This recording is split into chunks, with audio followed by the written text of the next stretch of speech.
So you guys know I'm always asking questions, right? And if I see somebody doing something which looks like a peculiar idiosyncrasy, I'll comment on it and I'll try and weed out why they're doing what they're doing. And so I've spoken to you about this dude that cycles here on his electric bike, and he has fluorescent bicycle clips. The guy's 52 years old. Fluorescent bicycle clips. He's got knee pads, elbow pads, gloves. He wears a scarf over his face. He's got these glasses on to prevent rain or flies or bugs or shit. He's got a helmet on, and he's got a super fluorescent orange jacket. And I'm like, fucking hell, mate. You look like you're cycling around the world in one day. I'm like, why'd you wear all that get-up? He's like, oh, you don't know, do you? What? Oh, fucking hell, mate. I mean, if you're on about getting knocked off by a car, what's the fucking elbow pad and knee pad going to do, really, with an impact of a car? Not a lot. So basically, what's he doing? He's got this projection of catastrophe all the time, and so he's highly premised in fear. Every time he gets on the bike, he's expecting the worst. And so then it's the same guy that's always chewing gum. Every single time he's in the gym, I ask him why he always chewing gum, and there's something that it's not telling me. It may be a nicotine thing, stopping smoking, that they don't want to talk about, maybe a nervous thing, but most certainly there's a reason for it. Even if he doesn't know it, there's a reason for it. He's always like that, you know, when I'm talking to him, you know, kind of like, you know, gnashing on the fucking bit like an angry horse. Yeah, there's something going down, people. There's a nervous disposition there. So, just now, when I'm in the changing room, some guy I'm a bit chatty with, he just comes out of the shower and he towels himself down, and he puts his pants on, and then he goes over to the vanity area and he gets the hairdryer and he starts drying his toes. I'm like, what the fuck? I said, what the fuck? I started laughing. I said, that's the first time I've ever seen anybody do that, mate. Drying your fucking toes with an hairdryer. And I'm thinking, what sort of idiosyncrasy is that? But then you see, because I asked, he said, well, I'm doing that because I've had this fungal stuff around my nails on my toes. And I'm thinking, what the fuck's that come from? Maybe it's because when I come out of the shower, I'm not drying myself properly. But one of the considerations he never made is maybe you caught that in the fucking shower. Because, you know, you should never go into a shower barefoot. A public shower. You should always wear shower shoes, because you can catch all different sorts of fucking shit in public showers. And so one of the things is like some sort of fungi on your feet, which is very difficult to get rid of, apparently. Yeah, he's had that, and that's why he was doing it. So when we observe people doing things, and if we can't work out because the answer isn't obvious, then just to ask, if it's not too pertinent, if you're not too afraid of upsetting someone or something like that, then you discover something. And so, can you imagine, through a lifetime of always questioning peculiarities, what we've been presented with, how much more knowledge we'll know about the world, rather than just looking at things, thinking that that's odd, and never knowing the reason why anybody does anything. And so we've all got our idiosyncrasies. And there's one guy I knew, he always used to gargle every time he was cleaning his teeth. So he'd clean his teeth and he'd go with the water. And I'm like, why are you doing that? And he went, I don't know. I said, well, have you got any idea? I said, did your mum tell you to do it, or what? And the guy's like 40 years old. And he went, I think so. Oh no, it's curious. look, we'll gargle salt water. If we have a sore throat or maybe a throat infection or something, a salt, we've got healing properties. So we'll go, I gargle, most days before I sing with half a teaspoon of salt in warm water. Then there was another dude who put deodorant on the roll-on one, and then he'd go like this with his arm. And then he'd put it on the other side and go every single time. Of course, this is one of my cellmates, and so you get to know fucking people's idiosyncrasies.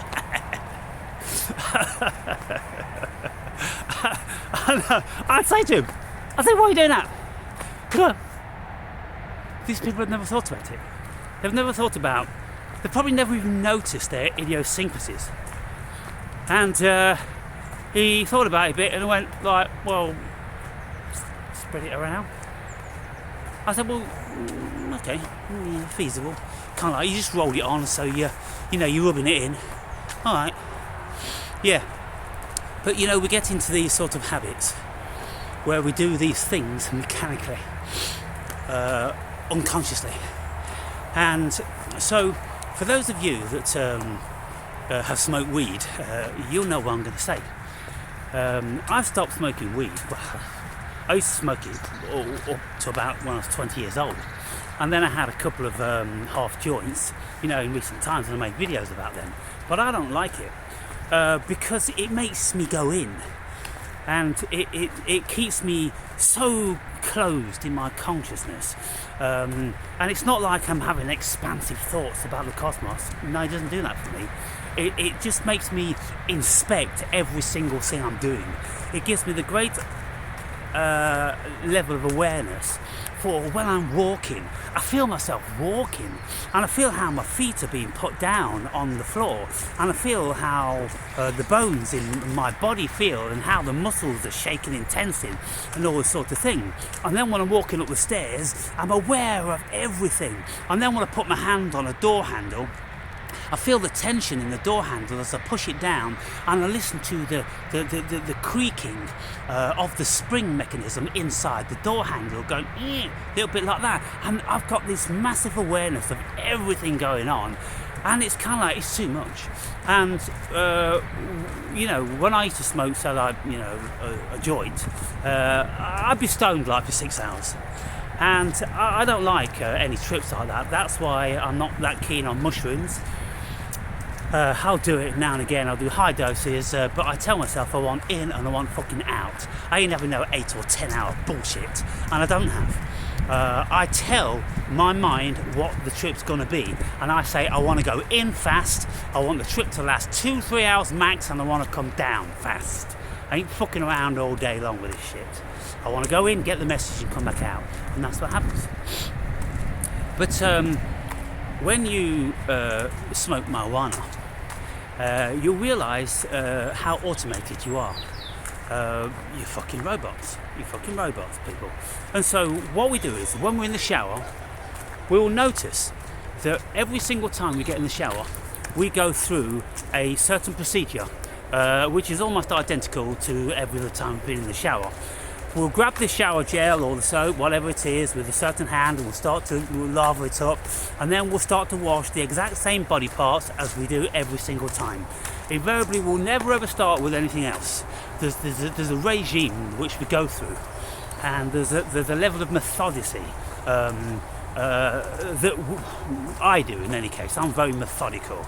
I clean in my ears and I clean around, and I'm all around the ears, and I'm making sure I get my finger right in and all that, and then I get the water in, shake it out, and then I get the water in, shake it out, and I do all this. And so I'm very methodical about every part of my body. And so when you're on marijuana, you are highly tuned to all this.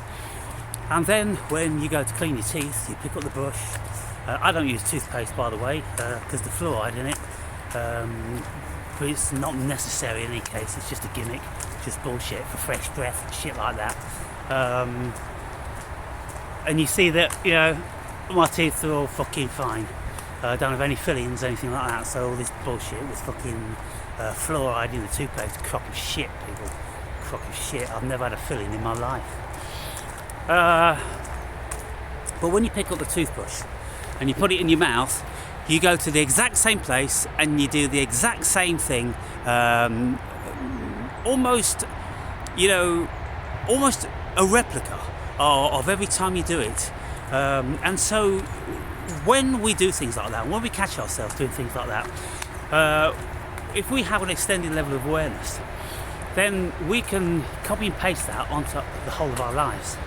And we will find that we are exceedingly mechanical in the vast majority of things that we do, particularly if we have a particular job and it's, you do the same old shit in the job, you get on the same old number fucking bus or number train, or you park in the same fucking location in your car, and you listen to the same radio when you're driving your fucking car, and all this, and so, well, when we start talking about free will, what fucking free will? You may think, oh, it's free will if I turn on the radio. No, it's fucking not.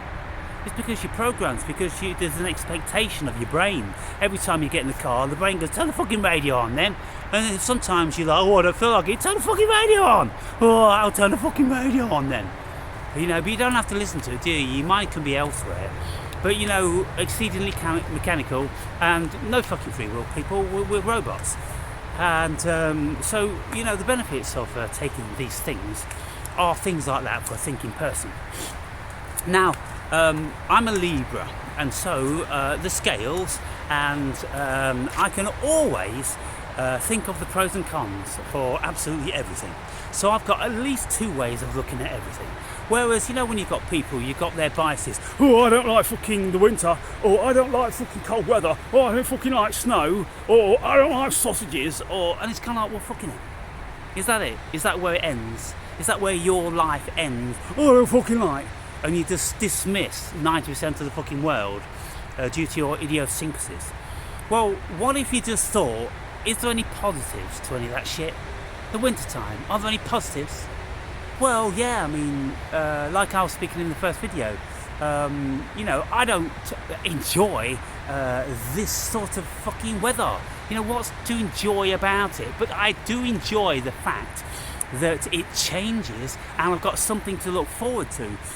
So you've got the buds to look forward to. You've got the different bird song. You can see the flora and fauna coming alive. You've got all that to look forward to. Whereas I've been in countries closer to the equator, and you don't have these seasonal changes, and it's the same throughout the whole fucking year.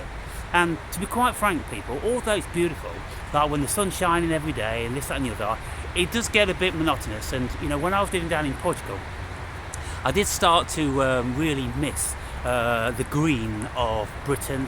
I missed the forestation because in the southern part of Portugal, you've only got Spartan woods, and they're mostly consisting of eucalyptus trees, trees that don't need a lot of water.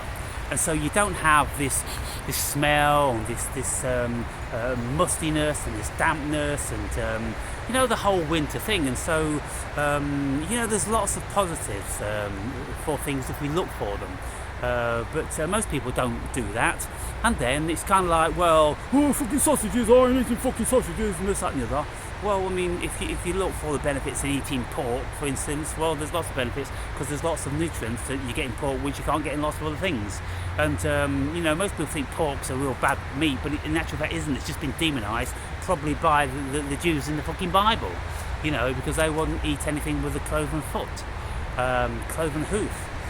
And so if we always have a look on both sides, then our world will be much broader, our life will be much brighter, because we can always find a positive in a negative.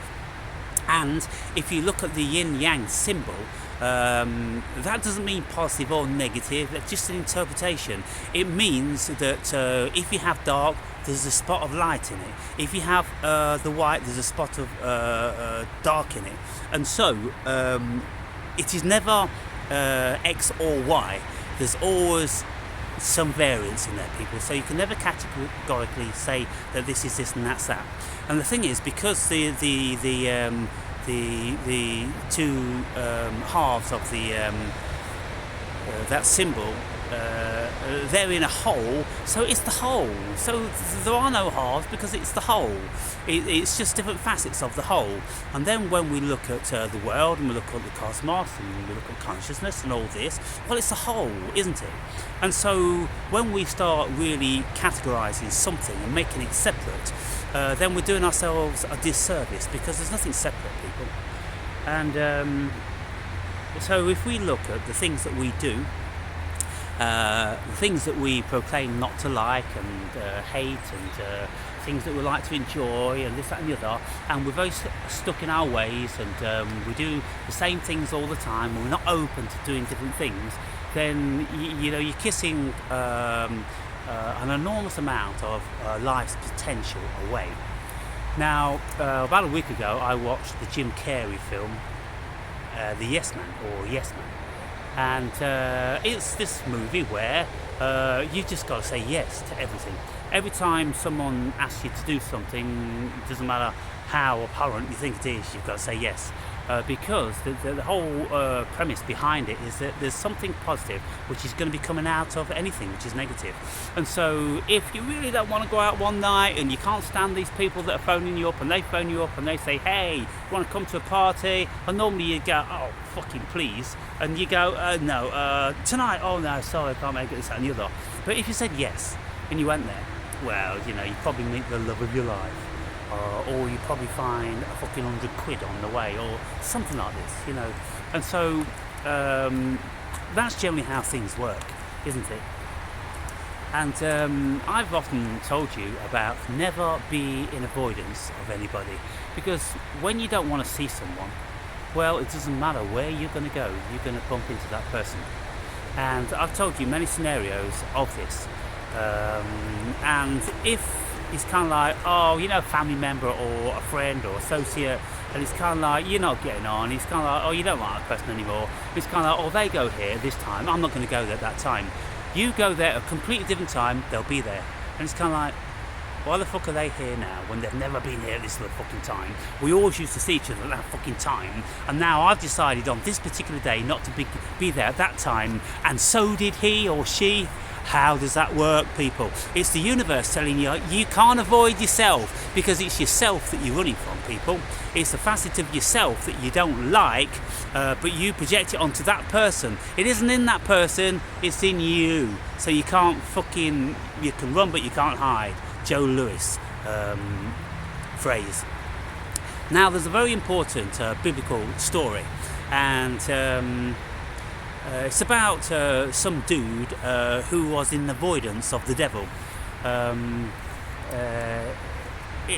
forget how the story goes, but it's something along the lines of that he knew that the devil was going to have a rendezvous with him at a certain place and a certain time. And so he decided to leave the city and to go far, far away. But as it turns out, when he got to this place, the devil was there, and the same fate came about. And so it's kind of like, well, again, you can run but you can't hide. And what is it that we're running from? What is it we're hiding from? It's ourselves, people. So you can't run away from your demons. And so that's the moral of the story. So, fucking hell, anyway, how are you enjoying the videos? I'm fucking massively inundating you, aren't I, these days? You're getting hit from every fucking facet. You're getting all different sorts of shit coming down on you, aren't you? How are you coping with it? Huh? Are you going insane yet? Come on, you can tell me. Too much information is enough to make anyone go insane.